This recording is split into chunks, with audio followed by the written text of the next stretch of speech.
Bienvenue dans l'émission Ambaro en ce dimanche et nous recevons une personnalité bien connue du monde malgache mais aussi de l'extérieur de par ses expériences, de par ses vécus et ce n'est autre que Maître Lala. Bienvenue dans notre émission Ambaro. Bonjour à tout le monde, puis je suis content d'être en face de vous pour essayer de vous donner ce que je peux savoir, ce que je peux vous apporter, le mieux de moi-même si c'est possible. De ce qui se passe actuellement au pays, il y a effervescence. Effervescence, on ne sait plus si c'est social, économique ou politique, mais il y a un mélange de genres quand même. Depuis quelque temps, on parle beaucoup du système judiciaire. Peut-on dire qu'il y a péril en la demeure si l'on parle du système judiciaire malgache? Si je peux me permettre, je dirais plutôt que tout est au rouge à Madagascar. Tout n'est pas clair, tout n'est pas clean.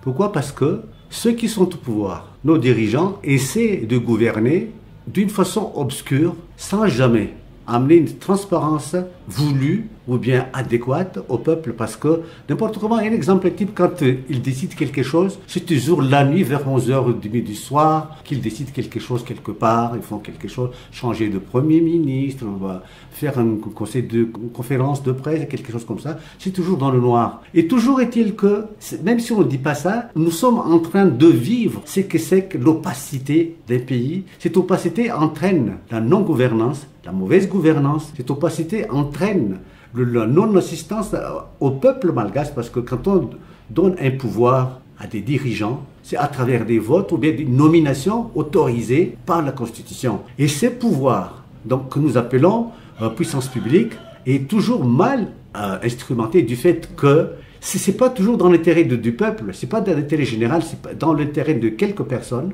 de celui qui détient le pouvoir, de son entourage et de la famille et de son parti.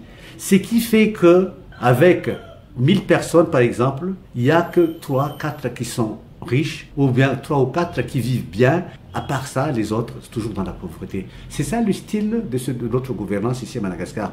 Donc, si vous dites que tout n'est pas clair, je suis entièrement d'accord avec vous, parce que je suis en train de le vivre comme vous, tout le Belgage. À propos de tout ça vient de la justice, effectivement, parce que dans un pays quelconque, disons, qui s'est dit démocratique, tout est entre les mains de la justice, parce que si une justice est saine dans un pays, tout est sain, la vie du peuple est saine.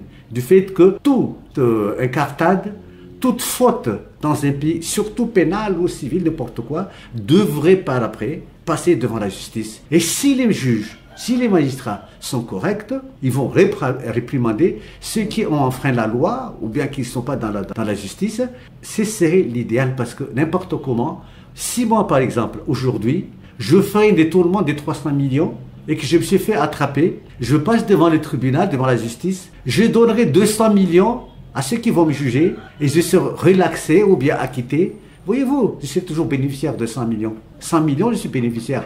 Après, quand je sortirai de là, il est logique que je me dirai, je me ferai un autre projet, comme quoi je dirais, tiens, la prochaine fois, je vais faire 800 millions. Sur les 800 millions, si je vais faire attraper, je donne 500, je vais gagner encore 300 millions. Non, c'est l'outil qui ne se termine jamais. Mais cet outil, qui est l'outil judiciaire, étant mal, ça ne date pas d'aujourd'hui, tout compte fait, non? Oui, mais il y a des moments où vraiment ça dépasse la limite. Parce que si on vous cite tout ce qui est malversation, tout ce qui est injustice au niveau du tribunal, de la justice, même le président de la République le disait tout le temps, le Premier ministre, le ministre, les magistrats, les SMM, tout le monde dit qu'il y a malversation, il y a une mauvaise justice au Madagascar. Qui ne dirait pas ça? S'il faut que si vous avez la chance de ne jamais passer devant le tribunal, peut-être vous allez penser, vous mettre dans les trucs, et vous allez vous dire comme quoi, est-ce que c'est vrai ou c'est pas vrai? Mais n'importe qui ont passé devant le tribunal, ou s'ils ont gagné parce qu'ils ont payé, ou bien ils n'ont pas payé parce qu'ils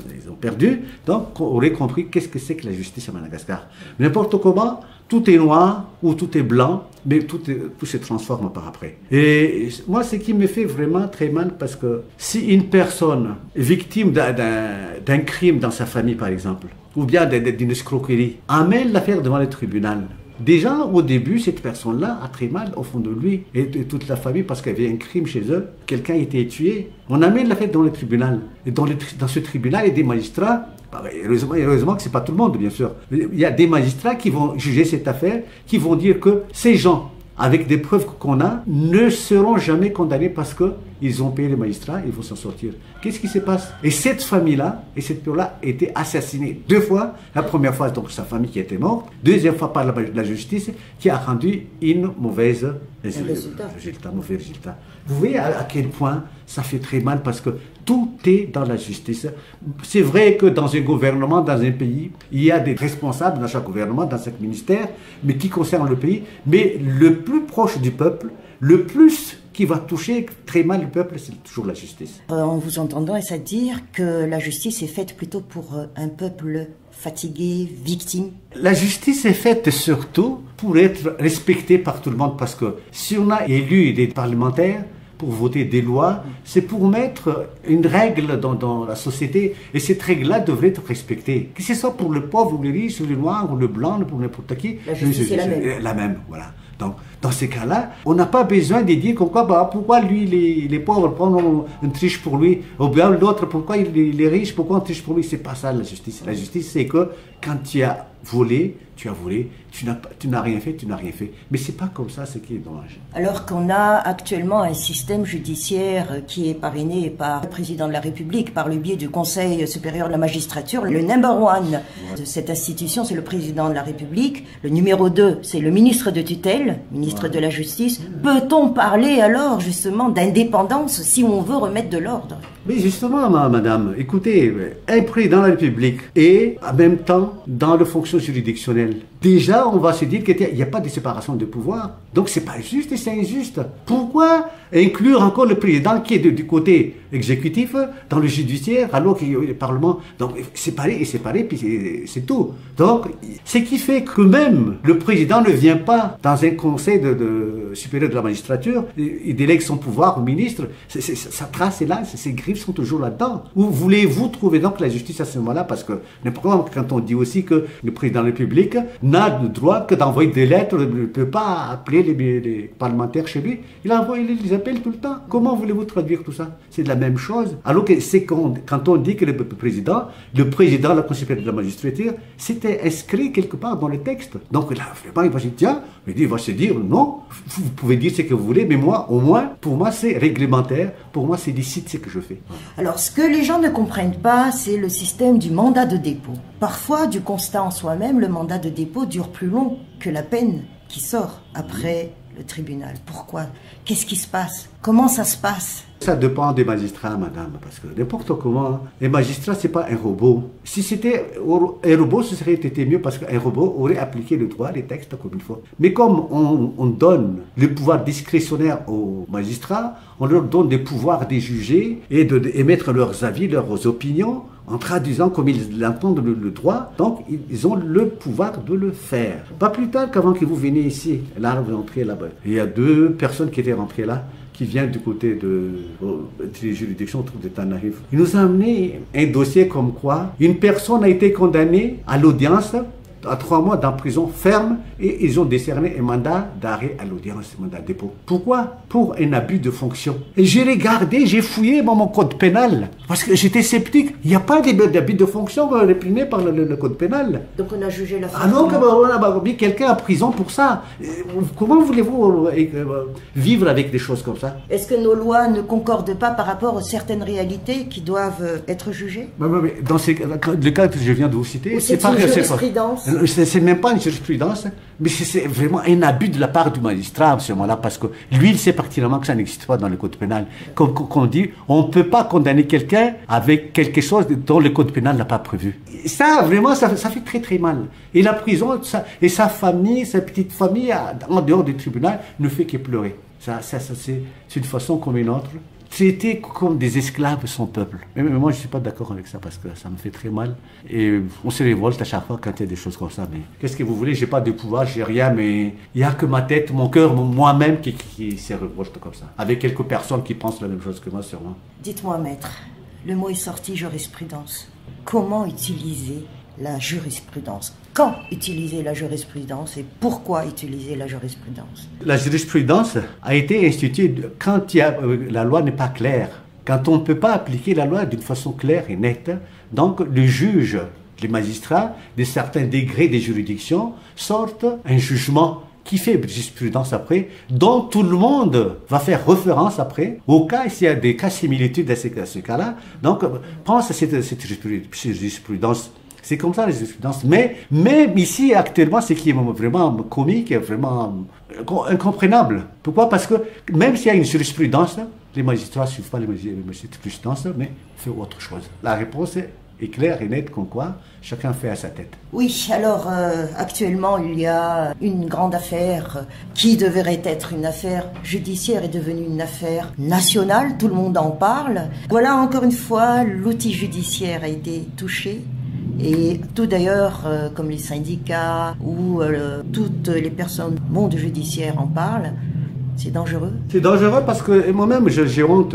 Je suis dans la justice. J'ai une sœur qui est à côté là, peut-être qu'elle comprend un peu le sentiment qu'on a quand on a des choses comme ça. Parce que je comprends, vous voulez parler du ministre de la Justice. Le ministre, c'est un ami très proche, je le prends comme un petit frère. Et vraiment, ça m'a étonné parce que c'était quelqu'un de correct que je connaissais depuis. Son premier poste était à Tuléa, comme juge d'instruction. Je l'ai vu commencer. C'est quelqu'un de correct. Mais là, vraiment, je ne sais pas quelle bouche qu'il a piqué pour faire des bêtises. Enfin, excusez-moi pour le mot, parce que pour moi c'est une bêtise. Du fait qu'il s'était dénoncé à quelle heure de la nuit pour faire des choses comme ça. Pour moi, donc, il y a péril à la demeure. Pour moi, donc, il y a quelque chose qui ne va pas du tout, parce que je comprendrais un de ces charmes sortir des choses comme ça, parce que c'est absurde. C'est pas son genre. Ce qui me fait dire comme quoi il a été peut-être manipulé quelque part, ou bien, je sais pas moi, il aime tellement son poste, mais c'est pas une raison pour sortir des âneries comme ça, parce qu'un poste est toujours un poste. Même. Enfin, c'est pas moi, on n'a pas la même mentalité. Peut-être que c'était moi, mais je n'aurais jamais faire des choses comme ça, parce que j'enverrais quelqu'un peut-être dehors, comme quoi, parce que je marche pas avec des choses comme ça. Un autre mot qui sort actuellement aussi dans les journaux, dans les grands salons, c'est le mot extradition. Oui. Est-ce que nous avons des accords bilatéraux par rapport au système d'extradition, nous, Madagascar? Ça dépend avec quel pays. Maurice, par exemple, on peut avoir. Je pense qu'on a un accord avec Maurice, mais avec la Turquie, je ne pense pas du tout. Donc, s'il n'y a pas avec la Turquie, donc, on n'a pas une possibilité de faire revenir la personne, au cas si la personne ne veut pas revenir. D'autant plus que c'est une politique à part qui n'arrange que ceux qui le fassent. Hein. Mais moi, je trouve que c'est du cinéma, tout ça, extradition, pas extradition. Ça dépend de l'accord dont vous parlez. Mais cet accord, Maurice est touché, je pense. D'ailleurs, l'opposition de Maurice, M. Béranger en parlait. M. Béranger en personne, ça l'est aperçu, c'était adressé au gouvernement malgache, donc au gouvernement, de faire ce travail, de l'exécuter, de donner un peu de résultats positifs au peuple. Mais est-ce que ça n'a pas à voir quand même par rapport aux accords différents qu'on a signés d'antan, tout cela? Est-ce que le procureur, par exemple, le procureur général, est-ce qu'il ne peut pas, de confrère à confrère, demander cette extradition? Ça se fait pas? Ça se fait pas, mais il faut d'abord, comme je vous ai dit tout à l'heure, que j'ai des accords. C'est pas d'accord, on peut pas appliquer comme ça des choses, parce que surtout pour une relation internationale, bilatérale, tout ça, mais il faut vraiment un accord écrit, correct, compris par les parties. Alors vous avez dit qu'un des poumons pour un développement d'un pays, c'est le système judiciaire qui doit être sain, clair, pour tout le monde aussi. Qu'est-ce qu'il faudrait faire alors pour que ça revienne, pour qu'on ait cette espérance? Le plus simple, c'est que tout le monde commence à appliquer le droit. Tout le monde essaie de faire comprendre à tout le monde que personne n'est au-dessus de la justice, que tout le monde, à partir de ceux qui nous gouvernent, surtout, montre au peuple que quoi, vraiment ils ont changé, qu'ils donnent vraiment l'exemple comme quoi, voilà, nous faisons des choses qui vont dans le sens du bien de la société. Nous faisons des choses dans l'intérêt général de ce pays. Et peut-être radier le mot impunité quelque part? Oh, l'impunité compris là-dedans, bien sûr, automatiquement, ça va de soi. L'impunité est effacée carrément, purement, comme dans ce que je venais de dire. Ouais. Mais n'empêche quand même, peu de gens connaissent les lois existantes, donc... Mais les lois n'ont pas besoin d'être comprises. Oui, il y a des lois peut-être... sur le droit commercial, par exemple, le droit sur autre chose, mais les lois naturellement qui étaient instituées par le bon Dieu. Mais tout le monde sait bien qu'on ne peut pas tuer les autres, on ne peut pas voler, on ne peut pas tricher comme ça. Ça, tout le monde le connaît, mais on n'a pas besoin des textes pour savoir ça. Donc pour moi, donc, il n'est pas... Il y a un peu d'humanité qu'on demande alors? Oui, pour moi, donc, je n'ai pas besoin de dire que tiens, même les gens ne connaissent pas les droits. Non, les gens savent comme quoi, il ne faut pas tuer l'autre, il ne faut pas le voler non plus. Donc si tout le monde accepte ça... Écoutez, bien avant, on dit chez nous, chez les Malgaches, si une bouche de bœuf est tournée à l'envers, personne n'y touche. Parce que c'est ça la correction. Il faut être correct et puis c'est tout. En dernier point, on parle beaucoup aussi de trop de surpopulation, si le mot existe, au niveau du monde carcéral. C'est un système encore à revoir aussi. Bien sûr, Pépi, nous portons en commun aussi. Hein, le monde carcéral, c'est le monde à part. Parce que des fois, les patrons du monde carcéral essaient de protéger les criminels. Ils sont pas, parce que chaque fois, on voit dans les journaux comment vivent les prisonniers sortent pour payer des écolages, ainsi de suite. Et puis, même si c'est pas bondé, ils peuvent sortir, ils peuvent tricher et tout ça. Bon, par exemple, on dit aussi qu'ils n'ont pas le droit d'avoir des téléphones. Plein de gens ont des téléphones au niveau de la prison. Ah ben oui. Ah ben, il y a des évasions partout, à gauche, à droite. Ça dépend aussi, mais c'est le patron de la prison qui fait que ça se passe comme ça. Mais il y a quand même, comme dans tous les secteurs, des gens qui sont justes, corrects, mais pas toujours comme ça. Mais ce qui fait très mal, c'est que des fois, ce sont les patrons qui protègent les malfaiteurs. Ambaro est terminé pour ce jour. Nous avons reçu sur Alliance 92 dans l'émission Ambaro, Maître Olala. On vous remercie beaucoup. Je vous remercie beaucoup, et puis bon vent comme on dit.